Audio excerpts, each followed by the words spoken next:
آنکھوں نے یہ کہہ دیا مالک تو نے دیا تو تھا اپنے دیدار کے لیے مگر اس نے تو گندا کر دیا، تیرے دیدار کے لائق مت چھوڑا۔ بولو کیا موت تمہارے سروں پہ میرے سروں پہ نہیں کھڑی ہے؟ کیا اور کتنے تمہارے گھروں سے میرے گھروں سے جنازے جائیں گے؟ ہمارے دادے پردادے، میں نے اپنے باپ اور اپنی ماں کو اپنے ہاتھوں سے قبر میں اتار دیا، اس سے بڑی کون سی نصیحت میرے لیے ہوگی؟ میں اندھا ہوں، پاگل ہو گیا ہوں، زندگیاں برباد ہو گئی ہم لوگوں کی۔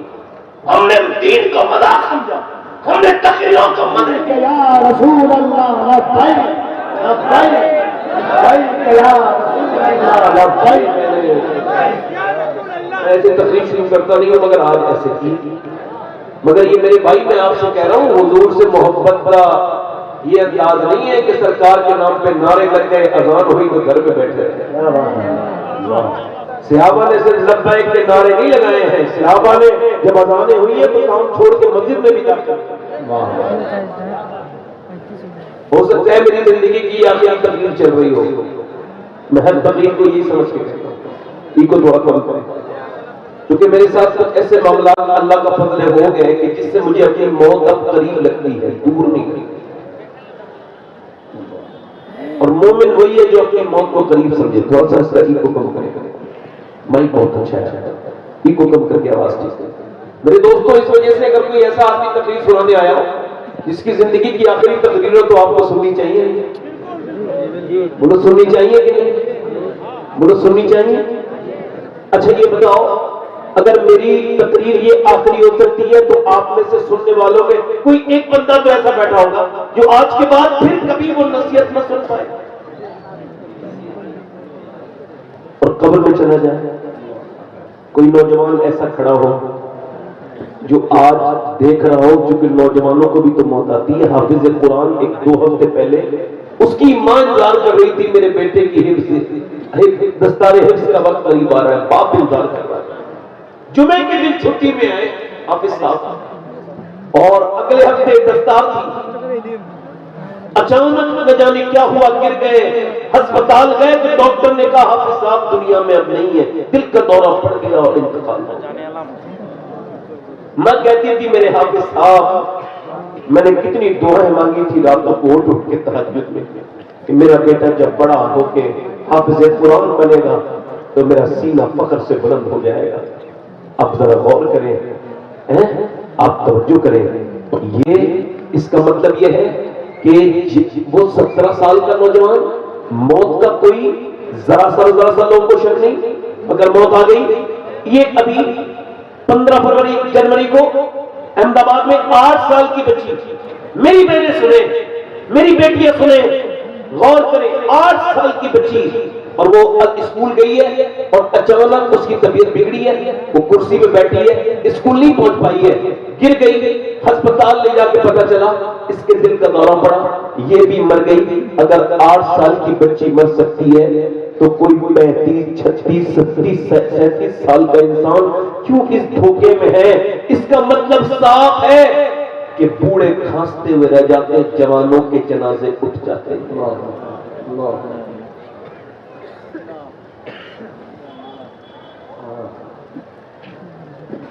میرے بھائی کچھ لوگ ہنس رہے تھے، کہاں لگا رہے تھے، حضور نماز پڑھا کے باہر کو نکلے تو دیکھا کچھ لوگ کہاں لگا رہے تھے۔ سرکار نے فرمایا او ہنسنے والوں ذرا اس موت کا بھی تو ذکر کر لو جو لذتوں کو ختم کر دیتی، اس کا ذکر کرو، اس کا ذکر کرو، بولو جو لذتوں کو، اس خبر کے بارے میں بھی تو سوچو جو تنہا ہے، تنہائی ہے، کیڑوں کا گھر ہے، اور جو تنہائیوں کا گھر ہے، اندھیروں کا گھر ہے۔ میرے دوستوں، میرے بھائیوں، یہ زندگی مختصر ہے، ہم سب موت کی طرف چلتے چلے جا رہے ہیں، اور مومن صرف دنیا کا رسیا نہیں ہوتا، دنیا کا متلاشی نہیں ہوتا۔ میرے نبی پاک صلی اللہ علیہ وسلم نے ایک جگہ فراغت حاصل کی ہے، وضو کرنے کے لیے سرکار نے 12-13 قدم دور پانی کے پاس جانا ہے، مگر حضور نے راستے میں تیمم فرمایا۔ تیمم سمجھتے ہو؟ جب پانی نہ ہو تب کیا جاتا ہے، مگر پانی ہے پھر بھی حضور نے کیا۔ حضرت عباس عرض کرتے ہیں اللہ کے رسول یہ حکمت سمجھ نہیں آئی، میرے نبی پاک پانی موجود ہے پھر بھی آپ سرکار دو عالم آپ پھر بھی میرے آقا کریم آپ نے تیمم فرمایا، اس پانی تک پہنچنے سے پہلے حضور کو یہ بھی خبر ہے میں کب مروں گا، آپ تو مریں گے، مگر حضور کی آنکھوں میں آنسو آئے اور فرمایا چچا مجھے اس پانی تک پہنچنے کی امید نہیں ہے اور اپنے رب کی بارگاہ میں بے وضو حاضر نہیں ہونا چاہتا۔ مگر آج کا نوجوان گندی آنکھوں سے تصویر دیکھ کے مرنا چاہتا ہے۔ آج کا مسلمان اپنے رب کو ناراض کر کے ہی دنیا سے جانا چاہتا ہے۔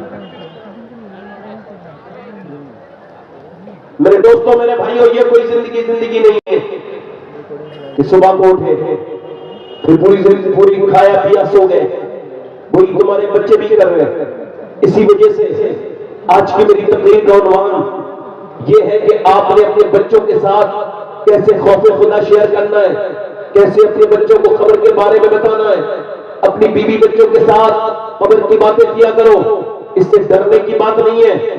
مولا علی فرماتے ہیں اگر قبر کو یاد کرو گے موت کو یاد کرو گے موت تب بھی آئے گی، اور اگر نہیں کرو گے یہ تب بھی آئے گی۔ فرماتے اگر یاد کرو گے تو آسان ہو کے آئے گی، یاد نہیں کرو گے تو ذلیل کر کے مرو گے، ذلیل ہو کے مرو گے۔ میری تقریر کو بالکل نہ سنیں جن کو یہ لگتا ہے کہ ان کو مرنا نہیں ہے، جو اپنا ذہن یہ بنا کے پہلے بیٹھا ہو کہ نہیں مجھے ابھی 20 سال کے بعد مرنا ہے، خدا کی قسم میری تقریر کا کوئی اثر اس کے اوپر نہیں ہونا، کیونکہ میرے نبی فرماتے ہیں ہر نماز کو آخری سمجھ کے پڑھو۔ اب میری طرف دیکھیے غور کیجیے، جب باپ بے پرواہ ہے، جب ماں بے پرواہ ہے، اب دیکھیں تو بچے جیسے آپ کے سامنے ہیں، یہ کھڑے ہو کے پیشاب کرنے والے لڑکے جتنے بھی ہیں، ٹی ویاں، فلمیں، ڈرامے، گانے، باجے اور یہ بےہودگیاں کرنے والے، ان کی ماؤں سے پوچھو جب یہ اپنے ان کے پیٹ میں تھے تو وہ فلمیں دیکھتی تھی کہ نہیں؟ کہاں چلے بھائی، کہاں جا رہے ہو؟ اے بھیا ذرا یہ ان میں سے میری طرف مخاطب کر دینا ایک صاحب کہ جو جا رہے ہیں بھائی کہاں جا رہے ہو؟ ہم تو آپ کے لیے 2000 کلومیٹر کا سفر طے کرتے ہیں۔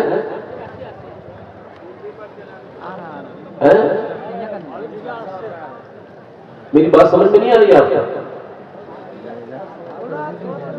نہیں جانے دیجیے، میں تو ایسے پوچھ رہا ہوں کہ حالانکہ انتظامیہ سے جو میری بات ہوئی تھی تاریخ دیتے وقت میں نے کہا تھا 12 بجے تک اگر مائک دے سکتے ہیں تو تاریخ لیجیے ورنہ کہیں اور دے دوں گا، تو وہ تو انہوں نے پورا نہیں کیا، رات زیادہ کر دی اسی وجہ سے۔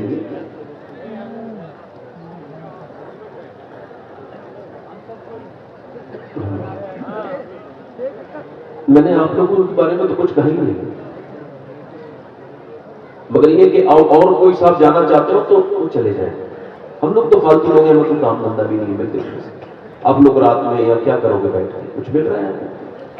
اب ایسی ہنسی مذاق میں بھی کر لوں آپ سے، تھوڑی بہت مذاق کرو، تھوڑی بہت مذاق کا تو وقت ہے نا، یہ مذاق کرنی چاہیے، تھوڑی بہت ہنسی مذاق کر دوں، تھوڑی ادھر ادھر کی سنا دوں، پھر میں دیکھوں میری ٹائم ہو گیا پھر میں نکل لوں، یہ تو کرنا چاہیے۔ میں نے آپ سے کہا ہے تھوڑا سا اس کا ایکو اور گونج کم کر کے، گونج کم کر کے آواز صاف کر دیں۔ اب پھر گزارش کر رہا ہوں آپ لوگوں میں سے جو لوگ جانا چاہتے ہیں وہ جلدی چلے جائیں، بیچ میں سے کوئی اٹھے گا تو مجھے اچھا نہیں لگے گا، میں اسے روک تو نہیں پاؤں گا۔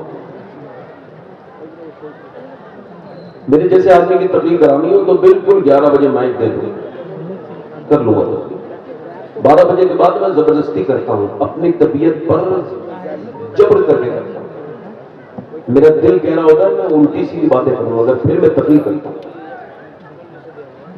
مزاج کے خلاف، اور پھر جب لوگ سنتے نہیں ہیں، ایک دو لوگ اٹھنے لگتے ہیں تو پھر میرا جو اندر سے ایکاگرتا جو ہے میری، جو میرا ردم ہے وہ ٹوٹنے لگتا ہے اور پھر میں تقریر نہیں کر پاتا۔ اب صاحب میں سے کوئی جانا چاہتا ہوں چلے جاؤ۔ میں عرض کر رہا تھا آپ سے میرے بھائی میری بہنیں بیٹھی کثیر تعداد میں، چلے ان کو نیت کر کے سنا دیتا ہوں۔ کہ ہماری زندگیاں اور ہمارے بچوں کی زندگیاں سب ایسا لگتا نہیں کہ ہم نے کوئی پلاننگ کی ہے. ہم اپنے بچوں کو خوف خدا دینا چاہتے ہیں, حضور کی محبت دینا چاہتے ہیں, نہیں لگتا ہی نہیں. کوئی 150 سال پہلے تقریباً لاہور میں کچھ اچھے بچوں کے اچھے نمبر آئے, وہ بہترین ٹاپر بنے. عمریں ان کی 5-6 سال کے درمیان ہے. 5 بچے اچھے نمبروں سے پاس ہوئے. مینجمنٹ جو ہے اس نے مشورہ کیا کہ ہم ان بچوں کو پڑھائیں گے کیونکہ قوم کی امانت ہے. یہ بچے اچھے ذہین ہیں اور امیروں کے بچوں کے نمبر تو نہیں آتے, غریبوں کے بچے ہی محنت کرتے ہیں. کہا جو بچے بتاؤ بیٹا کیا بننا چاہتے ہو, اپنی اپنی وشز بتاؤ, اپنے اپنے ڈریمز, اپنے اپنے خواب بیان کرو. جو بھی تم بننا چاہتے ہو ہم تم کو پڑھائیں گے, مینجمنٹ تمہارا پورا خرچہ اٹھائے گا. بتاؤ تم اگر افورڈ نہیں کرتے ہم پڑھائیں گے, بتاؤ کیا بننا چاہتے ہو. تو ایک بچہ کھڑا ہوا, کہنے لگا میں ڈاکٹر بننا چاہتا ہوں. ایک کھڑا ہوا میں انجینئر بننا چاہتا ہوں. ایک بچہ کھڑا ہوا کہا میں سرکاری فوج میں جانا چاہتا ہوں, جنرل بننا چاہتا ہوں. ایک نے کہا فلسفی. مگر ایک بچہ بڑی ذہین, بڑی خوبصورت, وہ سب سے زیادہ ذہین وہی تھا, مگر وہ نہیں بولا. اس سے بولا بولو نا بیٹے. رونے لگا. کہا بیٹے رو مت, تم اپنا دل تھوڑا نہ کرو, جو بھی تم بننا چاہتے ہو ہم تم کو بنائیں گے. تم اپنا دل تھوڑا نہ کرو, مجھے خبر ہے کہ تمہارا باپ نہایت ہی قریب ہے, تمہیں پڑھا نہیں سکتا ہے, تم بولو کیا بننا چاہتے ہو. بچہ ہمت کر کے آگے بڑھا اور بولا میں صحابی رسول بننا چاہتا ہوں. اللہ ماسٹر نے حیرت کا اظہار کیا کہ صحابی تو وہ ہوتا ہے جو حضور کے زمانے میں پیدا ہو کے ایمان لائے, ایمان پہ رخصت ہو جائے, مگر تم نے یہ کیسے کہہ دیا. کہنے لگا یہ مجھے نہیں خبر تھا, یہ بات مجھے خبر نہیں تھی, اس بات کا مجھے علم نہیں تھا. مگر وہ کہتا ہے کہ میری ماں نے مجھے, جب اور عورتیں اپنے بچوں کو لوریاں اور پنجابی گیت اور گانے سناتی ہے, میری ماں کبھی ایسا نہیں کرتی. میری ماں مجھے روز کبھی ابو بکر صدیق کی بات بتاتی ہے, کبھی عمر فاروق اعظم کی بات بتاتی ہے, کبھی عثمان غنی کی بات بتاتی ہے, کبھی مولا علی کی بات بتاتی ہے, کبھی وہ کہتی ہے کیسے بلال کے سینے پہ پتھر رکھے جاتے تھے. میری ماں کبھی کہتی ہے کہ کیسے بلال کو انگاروں پہ لٹا دیا جاتا تھا ماسٹر صاحب. اور میری ماں ایک بات یہ بھی کہتی ہے بیٹے صحابی وہ ہوتا ہے جس سے حضور بہت پیار کرے. ماسٹر صاحب مجھے ویسے ہی بنا دو جس سے میرے مصطفیٰ جان رحمت پیار کرنے لگے.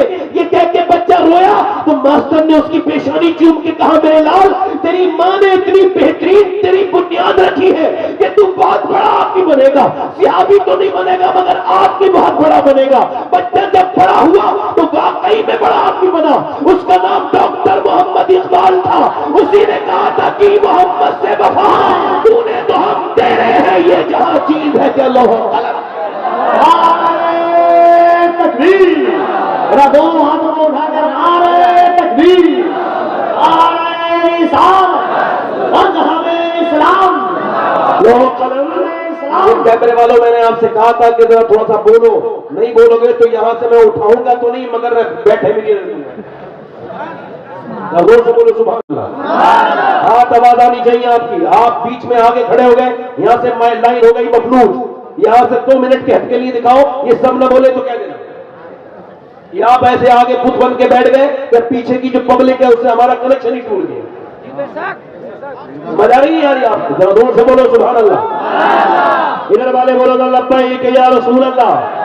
اس کا مطلب یہ ماں جیسی ہوگی بچہ ویسے ہی ہوگا. اقبال کہتا ہے کتنے خوبصورت گھر بناؤ, کتنے بہترین گھر بنا لو. اقبال ڈاکٹر محمد اقبال کہتا ہے, اور تم بنا بھی رہے ہو, میں بھی بنا رہا ہوں, آپ بھی بنا رہے ہیں بہترین گھر, مگر گھر برباد ہو جائے گا. اقبال کہتا ہے وہ گھر برباد ہونے سے نہیں بچ سکتا, چاہے کتنا ہی اس کے اندر عالیشان ٹائلس لگی ہو, کیسے ہی بہترین ماربل لگا ہو, چاہے کتنی بہترین وہ کالونی میں بنا ہو, مگر گھر وہ برباد ہو کر ہی رہے گا جس میں حضور کی بیٹی سیدہ فاطمہ الزہرا کا ذکر نہیں ہوگا. مطلب گھر ہے عورت سے, عورت ہے حیا سے, گھر ہے عورت سے, عورت ہے حیا سے, اور حیا ہے سیدہ فاطمہ الزہرا سے. اسی وجہ سے ماؤں نے جو بھی زندگی گزاری اس کا اثر ان کی بیٹی اور ان کے بیٹوں پر ہوا. کیا بات ہے؟ اگر مائیں بگڑ گئیں تو ان کی بیٹیاں بھی. یہ بچے جو پاگل ماں کے پیٹ سے پیدا ہوتے ہیں، آپ نے کبھی ریسرچ کیا بچے کون ہیں؟ غور کیا کبھی؟ ماں کے پیٹ سے بچہ پاگل پیدا ہو گیا، معلوم ہے آپ کو؟ اس پہ ہارورڈ ریسرچ کرتا ہے اور وہ کہتا ہے یہ 80% بچے وہ ہیں جو اپنی ماں کے پیٹ میں تھے تو باپ نے ماں کو مارا، جاہل کو خبر نہیں کہ میں اپنی بیوی پہ ہاتھ نہیں اٹھا رہا ہوں بلکہ اپنے ہونے والے بچے کی زندگی کے ساتھ میں نے کھلواڑ کر دیا، اس کی مینٹل ہیلتھ پہ اثر پڑا. باپ نے ماں کو مارا، بچہ پیٹ میں تھا، اثر کر گیا. اب ذرا غور کریں، آپ توجہ کریں، انسان میری طرف آپ غور کریں، میری طرف تو غور کریں. اللہ نے کسی کو اولاد دی ہے اور انشاءاللہ کسی کو وہ دے گا، اپنے فضل سے عطا کرے گا. کچھ باپ ہے اور کچھ انشاءاللہ بنیں گے. مگر میں آپ سب سے گزارش کر رہا ہوں ذرا میری بات پر دھیان دے کہ جب ڈاکٹر کے پاس عورت جاتی ہے تو ڈاکٹر کہتا ہے دیکھو اگر تم یہ چاہتی ہو تمہارا بچہ طاقتور پیدا ہو تو زیادہ پریگنینسی میں تم کو آئرن کھانا ہے، اور آئرن میں کیا مطلب سیب کھانا ہے، اور تم کو زیادہ جو ہے وہ بادام کھاؤ گی تو دونوں میں آئرن ہے، بچے میں آئرن بڑھے گا. وٹامن سی کے لیے لیمو پینا، وٹامن ڈی کے لیے وٹامن سی کے لیے لیمو اور سنترا کھانا، اور وٹامن ڈی کے لیے تم کو زیادہ امرود کھانا ہے. جتنا دھوپ میں بیٹھو گی، جتنا دھوپ کا اثر ہوگا اتنا ہی بچے کے اندر وٹامن ڈی بیٹھوں گے. اب مجھے بتاؤ بنگال والوں، جب اللہ کا بنایا ہوا سیب، سنترا، انار، امرود اگر ماں کھائے تو بچے پہ اثر ہو جائے تو کیا ماں اللہ کا قرآن پڑھے گی تو بچے پہ اثر نہیں ہوگا؟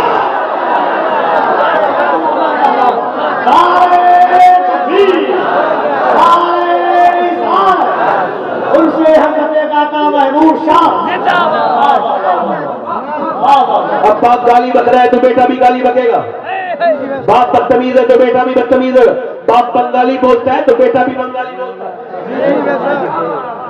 کیا بات ہے؟ باپ اگر قرآن پڑھے گا تو بیٹا قرآن پڑھے گا.